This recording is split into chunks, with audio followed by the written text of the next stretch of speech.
Ever wondered how top-class sales coaches help salespeople navigate, address, and overcome some of their biggest challenges? Tune in to 15 minutes of Coaching Conundrums. This is Coaching Conundrums, the video series which quizzes top-class sales coaches on how they would help sales professionals tackle a specific sales problem, all within the space of 15 minutes. Hey there, and welcome to episode 4 of Coaching Conundrums, the show when in 15 minutes or less, one of our expert coaches talks through their approach of tackling some of the biggest and most common sales challenges being faced today. My name is Richard Smith. I'm the head of growth at MySalesCoach, and for our 4th episode, I'm delighted to be joined by Csaba Balog. Csaba, welcome to the show. Can you provide the audience with a quick introduction, please? Hi, everyone. Great to be here. My name is Csaba Balog. I've been working in SaaS sales, specifically in sales development, over the past 7 years as an individual contributor, as a manager, as an AE. Then I had ran my own business for about 2 years, made a transition to enablement at a company where I was running the enablement program to about 100 plus SDRs globally. And that kind of kindled my passion for coaching. And that's why I'm here now at MySalesCoach, where I coach actually SDRs, SDR managers, or AEs who would love to up their prospecting game. Love it. I think you're going to be a very credible person to speak on the topic today. So for this episode, we're going to be looking at the conundrum of too many meetings I book end up in no-shows. It's something I personally hear a lot, particularly from SDRs and SDR leaders who are very much focused on that side of the sales process. And you know, that they're already under pressure to just get meetings on the board. And it can be really demoralizing, right, Csaba? Not just that, but from experience, it can be a massive pipeline killer because, you know, so much effort and excitement can go towards booking meetings with prospects, which make the numbers initially look great in the dashboards and such like. But actually, when you have a high no-show rate in your team, it can have a hugely damaging knock-on effect to hitting targets. So, Csaba, for some context setting, can you just share how often do you hear about this conundrum when you're coaching sellers, and why do you think so many people run into this issue? I would say I see the problem very often. I would not say I hear about the problem very often. I think there's a difference between, because a lot of reps don't really understand that there is a big issue until they are in the situation of having a really high no-show rate. So they don't come to coaching sessions like, hey, I have a high no-show rate, coach me on this. Rather, their manager points them to their dashboards in SalesLoft or Outreach that, hey, take a look at this. You have a high no-show. Most people you would need coaching on that. And that's how they come to me. Or I do some investigation and then I notice. But the problem is real. And let's be honest, Rich, it's quite rare that even a very experienced rep has a 0 no-show rate. Right? So it happens. It happens to the best of us. Usually it happens more with people who are just getting started with sales development. Okay, interesting. Well, let's just kind of imagine that we're in a one-to-one coaching session here at MySalesCoach, and let's just say, Csaba, I'm an SDR, and I've kind of scheduled a coaching session with yourself, and I come to that session and I kind of open up the conversation by sharing that, you know, I feel I've got a problem. I'm booking meetings with my prospects, but it seems like half the meetings I book never end up actually going ahead. So firstly, what questions will you ask me to kind of get a deeper understanding of this problem? And perhaps you can give some context as to why you're asking those questions specifically. Very first question, usually I ask, what is your no-show rate? And I would say most of the reps won't be able to tell me a specific number, let's say 6%, 12%, 27%, and that's what I would like to hear. How granular are they getting with their data? Because if they can tell me specifically how much of their meetings are no-showing, then we can work towards a problem. We can work towards a solution, how to fix that problem, right? But most reps cannot answer that, and that's why I suggest them, let's open your sales loft, your outreach. Let's take a look at the data. And that's where the real magic happens. They actually see the numbers. So I would start with that question. And I would like to understand how they qualify those meetings. What do they do? Usually rookies who are starting out in sales development are not really good at qualification in the beginning, which is totally fine. They're just really trying to learn the craft. And when they don't really know the ICP, the persona profiles, the qualification methods, the sales methodology used at a company, usually that's when things are just getting tangled up and they just want bookings after bookings, and they don't really pay attention to the importance of the quality of those bookings. That's when no-shows can actually happen. That's one of those things that I see. So I ask about the qualification. How do they do it? You also know, I guess, Rich, that a lot of SDRs, they are afraid of the no-shows to either overqualify them. Let's say they book a meeting with a prospect. The prospect is in a rush. They are not able to answer questions at that point because they rush to a meeting. But they're like, yeah, booking a meeting with me. And the SDR books the meeting. What would be the strategy that I would recommend them? That's fine. Book in the meeting, but then do the qualification via email. Ask XYZ question, and then add that to your CRM. And then the reps are like, no, but I'm afraid to lose the meeting, that it's not going to show. But like, why are you afraid of it? You should not. I mean, that's part of the job to qualify them, right? So qualification, I think, is key. I really want to understand how they qualify. If they qualify over the phone, if they qualify after the phone call, or if they do that via email. Also, how far ahead do they book those meetings? Do they book the meeting a week ahead, or 2 weeks, or 3 months, 6 months?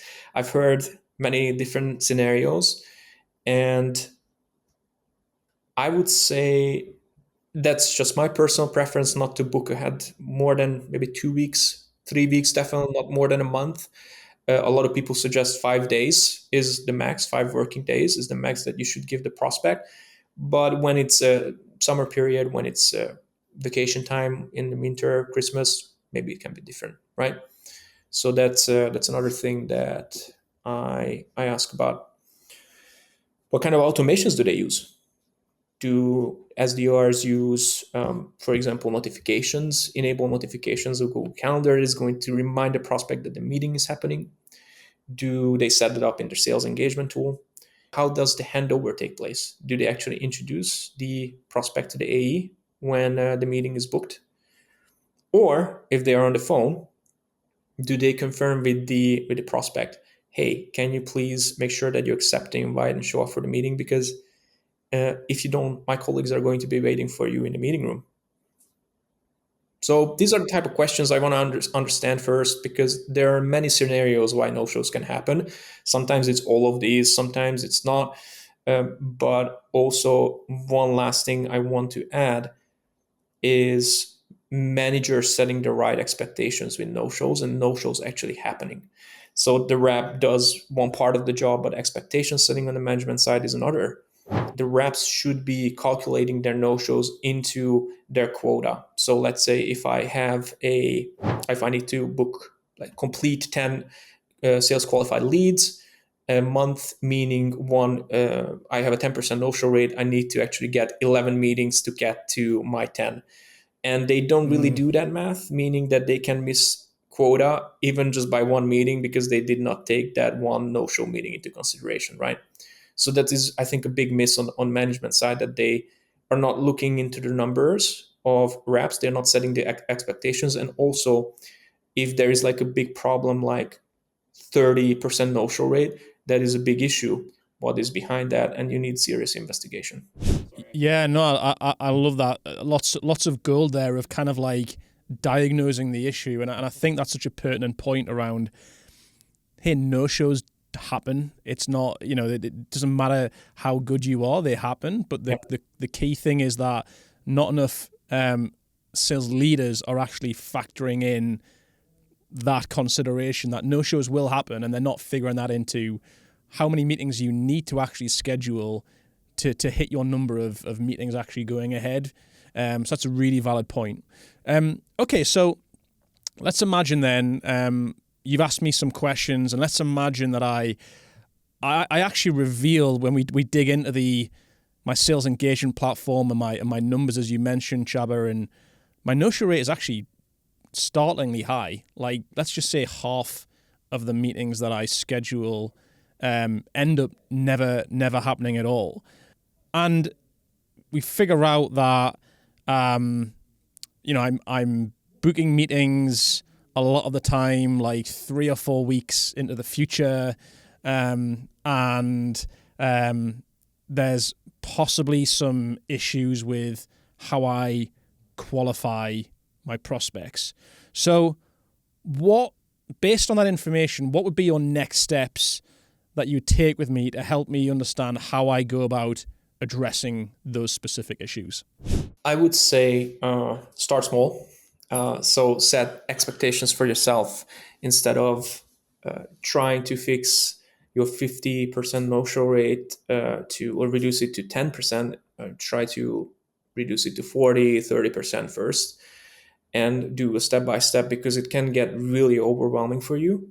So I think setting the right expectation is key here from a coach or from management as well. So individuals are not going to overstress themselves. That's one of the things. Second thing, if we get to the root cause of the problem, because it could be just one thing, if it's qualification, if it's the automation, the tooling, if it's not confirming the meeting over the phone, or maybe it's just a simple thing. Do the SDRs actually show up for the meeting scheduled with the AE?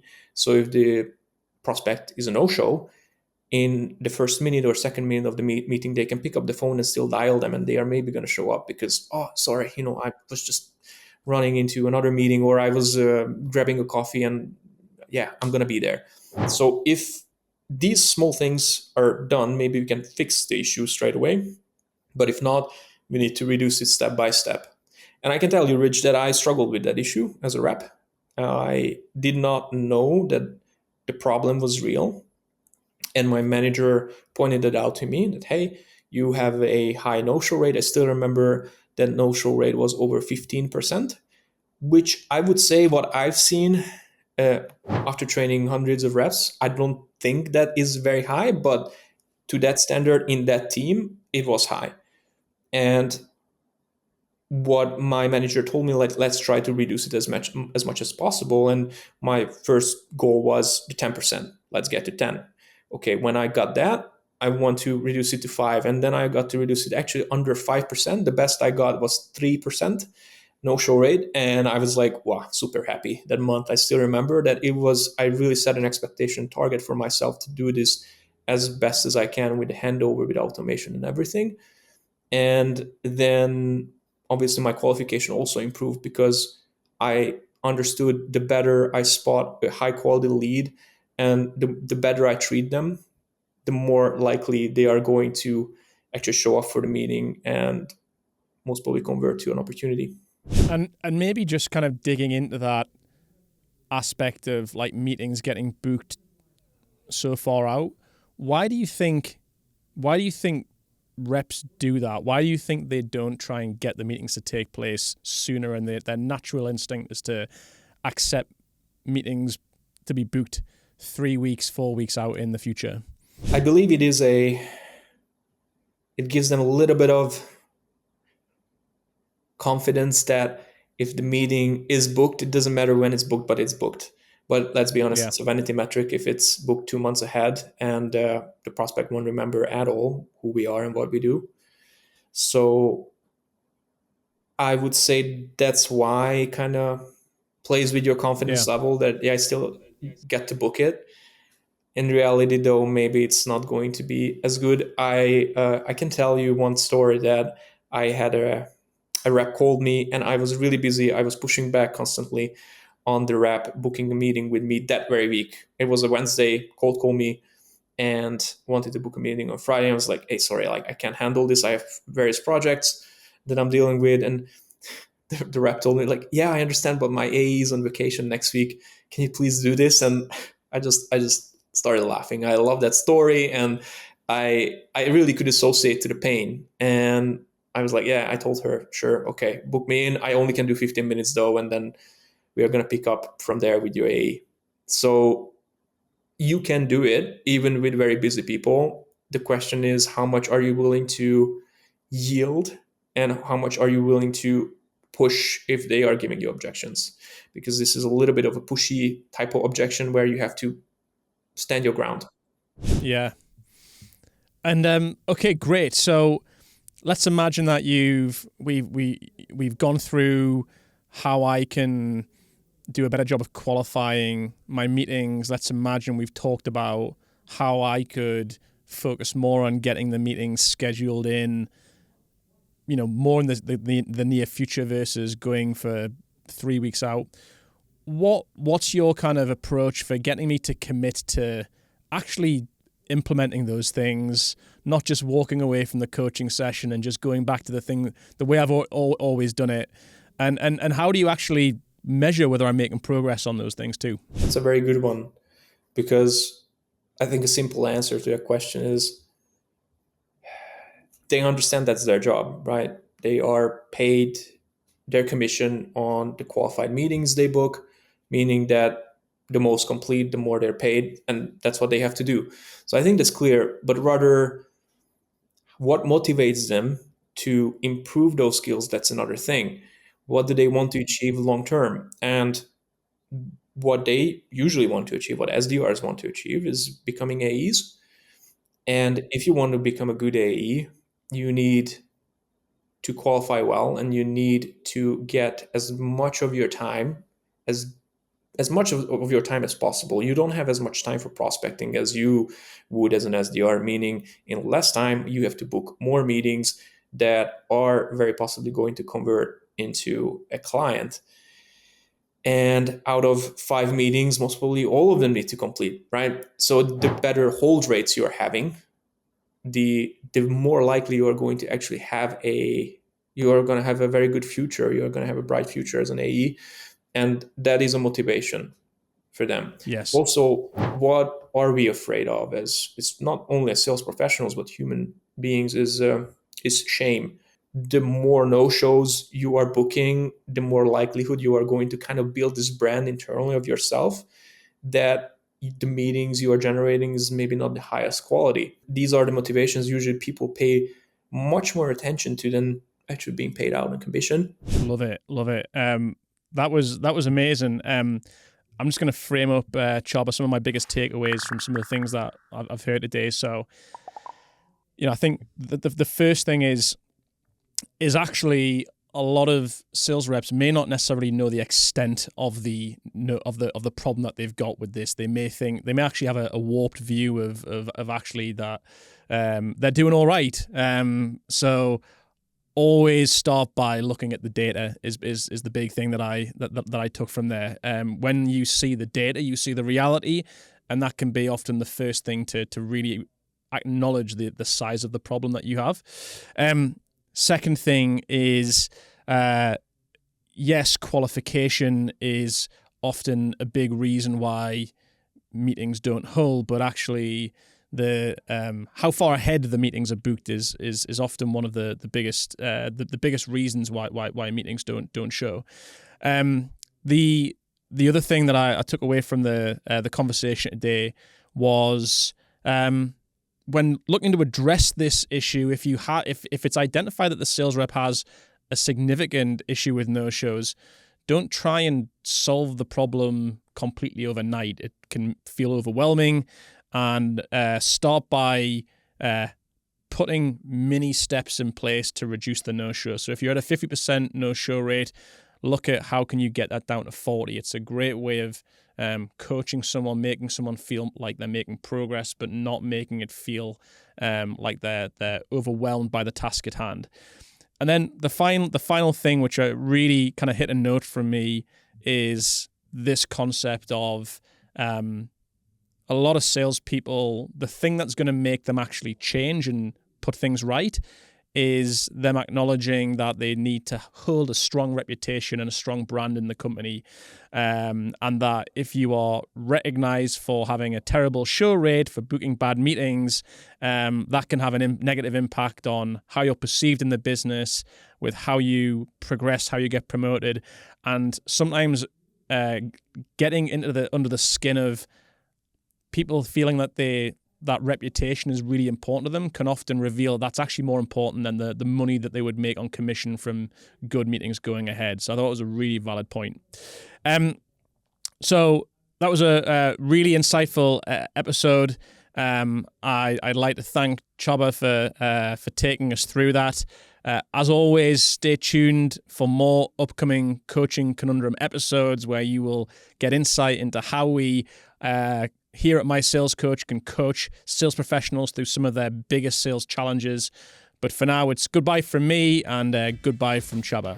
MySalesCoach expertly matches individuals and teams to their very best fit sales coach. From our highly curated set of coaches, we can unlock the potential. We're able to address and overcome the many challenges facing your teams by giving people access to the coaching they need and deserve. Please go to www.mysalescoach.com to book a time to speak with us to find out more.